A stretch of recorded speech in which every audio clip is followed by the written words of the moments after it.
បាទសូមគោរពជំរាបសួរបងប្អូនទាំងអស់គ្នាដែលនិយមតាមដានព័ត៌មានលើបណ្ដាញ YouTube បាទថ្ងៃនេះដែរខ្ញុំបាទក៏មានអត្ថបទថ្មីមួយទៀតគឺពាក់ព័ន្ធទៅនឹងរឿងស្នេហាបាទរកឃើញមុនស្នេហ៍របស់នារីអាចឆក់យកបេះដូងមនុស្សប្រុសបានយ៉ាងឆាប់រហ័សបំផុតបាទអញ្ចឹង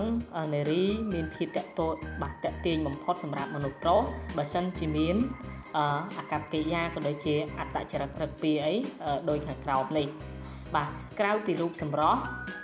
មនុស្សប្រុសឆាប់លងស្នេហ៍នារីនៅចំណុចមួយចំនួនដែលនារីជាច្រើនគិតថាជារឿងតូចតាចតែវាបែរជាមុខព្រួញដ៏មុតស្រួចអាចឆក់យកបេះដូងមនុស្សប្រុសបាន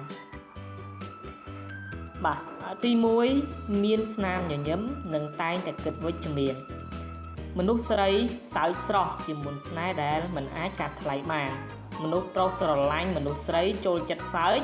ព្រោះមើលទៅនាងមិនចេះយកទុកមុខជាប់ខ្លួននោះទេពេលនៅក្បែរមានអារម្មណ៍ថាសប្បាយហើយមិនសូវគិតច្រើនជាពិសេសមនុស្សស្រីដែលតែងតែគិតវិជ្ជមានធ្វើឲ្យបុរសមានសុវត្ថិភាពនៅពេលនៅជិតនាងទី2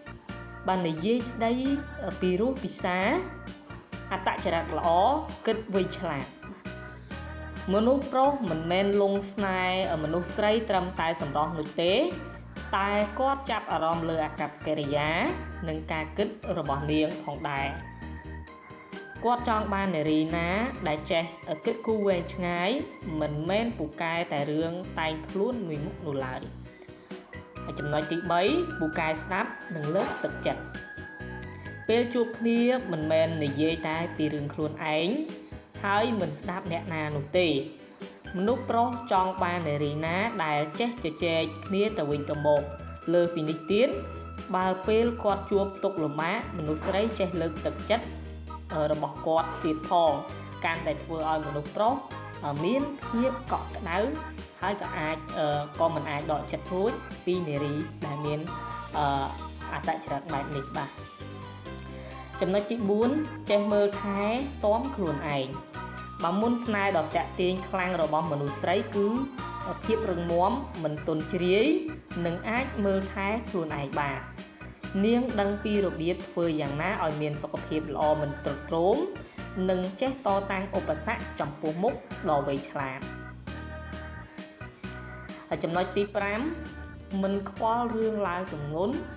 និងសម្រស់ហួសហេតុពេកទេពេលចេញទៅក្រៅត្រូវកម្ដៅក៏រអ៊ូរទាំមិនបានឡើងគីឡូបន្តិចក៏ស្រែកចេញមិនរួចពីកញ្ចក់ដោយសាររវល់មើលរៀងខ្លួនឯងទាំងនេះសុទ្ធតែមនុស្សប្រុសមិនសូវត្រូវការ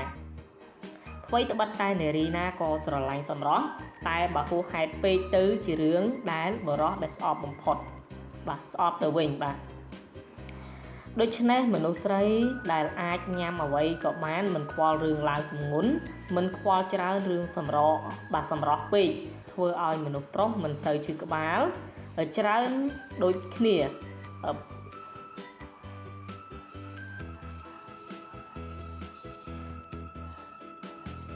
ដូច្នេះមនុស្សស្រីអាចញ៉ាំអ្វីក៏បានមិនខ្វល់រឿងឡើងទម្ងន់មិនខ្វល់ច្រើនរឿងសម្រស់ពេកធ្វើឲ្យបរោះមិនសូវឈឺក្បាលច្រើនពេលសែបគប់ជាសង្សារបាទពេលសែបគប់គ្នាជាសង្សារហើយចំណុចទី6មានទំនុកចិត្តខ្ពស់នាងជាមនុស្សមានអំណះអំណាងច្បាស់លាស់ជឿជាក់ហើយហ្មត់ចត់លើកិច្ចការមិនមែនគ្រាន់តែ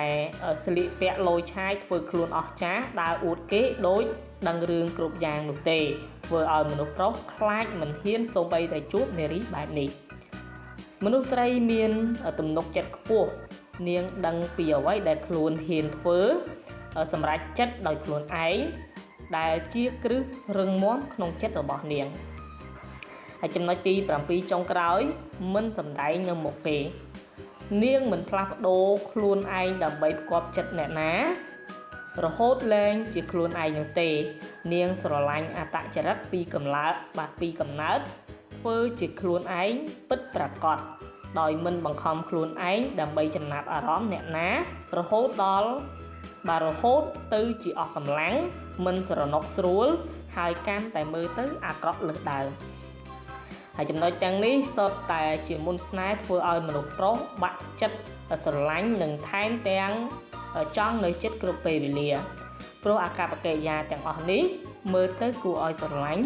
ជាគុណសម្បត្តិដែលនារីគ្រប់រូបអាចឆក់យកបេះដូងមនុស្សប្រុសបានយ៉ាងងាយស្រួលបំផុត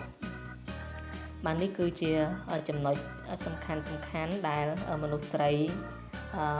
អាចឆក់យកបេះដូងមនុស្សប្រុសបានដោយងាយបាទមាន7ចំណុចហ្នឹងដែលស្ត្រីគួរតែដឹងគ្រប់គ្នាបាទអរគុណច្រើនសម្រាប់អត្ថបទទាំងនេះក៏សូមបញ្ចប់ហើយជួបគ្នានៅអត្ថបទក្រោយៗបន្តទៀតចុងក្រោយកុំភ្លេចចុច Subscribe ម្នាក់មួយផងបាទ